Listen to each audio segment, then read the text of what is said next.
নমস্কার, কেমন আছেন সবাই? বহেমিয়ান মৌ চ্যানেলে সকলকে স্বাগত। কলকাতার আনাচে কানাচে সিরিজের প্রথমেই চলে এলাম কলকাতা বাংলোতে। সাবেকি বাঙালিয়ানাতে ভরপুর বাংলোটি 1926 সালে তৈরি হয় শ্যামবাজারের কাছে রাধাকান্ত জে লেনে।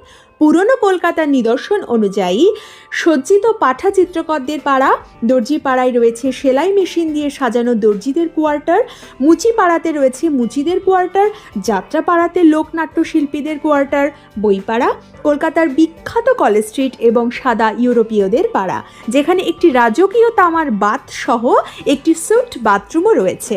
1920-র দশকে কলকাতা টাউন হাউসের আভ্যন্তরীণ অংশগুলি পুনর্নির্মাণ করা কঠিন ছিল। লিখিত শব্দ এবং মৌখিক ইতিহাস ছিল প্রাথমিক হাতিয়ার।